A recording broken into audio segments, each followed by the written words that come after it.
Thank you for the opportunity, and this is the explanation of subjective probability. What is subjective probability? Subjective probability is someone's estimation that an event will occur. Subjective probability does not use formal calculation or sophisticated data analysis. It is an opinion reached by applying past.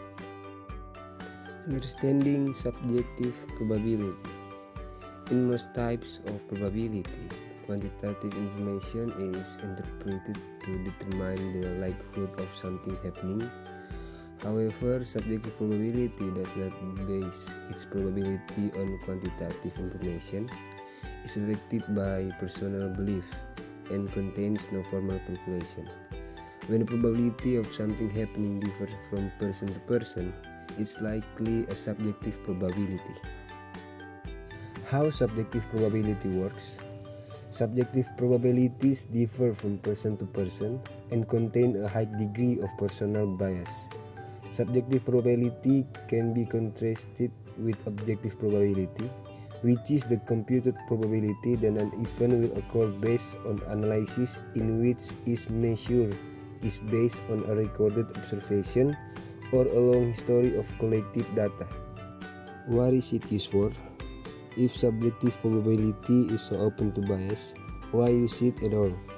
We often think of probability in terms of the classical probability definition, which is the number of favorable events divided by the total number of events. However, this one narrow case of probability and it is suitable for all areas of the field, including Bayesian probability. A more philosophical approach is to realize that probabilities only have meaning to the person thinking about them. Being subjective when calculating probabilities is a way of quantifying the unknown and is a necessary part of life. Let's say that you've been to your dentist twice and have spent $125 and $150 each time.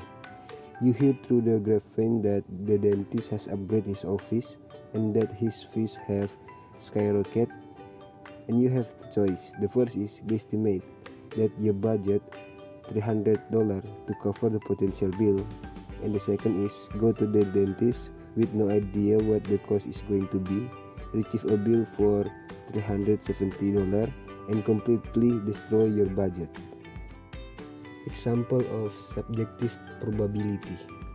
The first example is an individual is asked the probability of the dice roll yielding a 6. The individual looks at the past 3 rolls and notes that 6 came up all instants. The individual believes that the probability of the next dice roll yielding a 6 is at 30%. Although the mathematical prediction is incorrect, the individual's personal experience of the dice roll yielding 6 in 3 instances create a situation where he used subjective probability. Second example, an analyst is asked the probability of the S&P 500 will hit all-time high in coming months. The analyst look at the past trend and current market condition and estimate the probability of the S&P 500 will hit all-time high at 20%. The type of probability.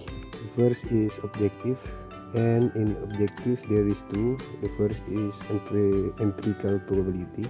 Empirical probability refers to a probability that is based on historical data. For example, if 3 coin tosses yielded a head, the empirical probability of getting a head in a coin toss is 100%. Second is classical probability. Classical probability refers to a probability that is based on formal reasoning. For example, the classical probability of getting a head in coin is 50%. Subjective probability is the only type of probability that incorporates personal belief. Empirical and classical probability are objective probabilities. So the second type of probability is subjective. In this type, subjective probability is based on experience that occurs in the person. Okay, so that's all for the explanation of subjective probability. and thank you guys.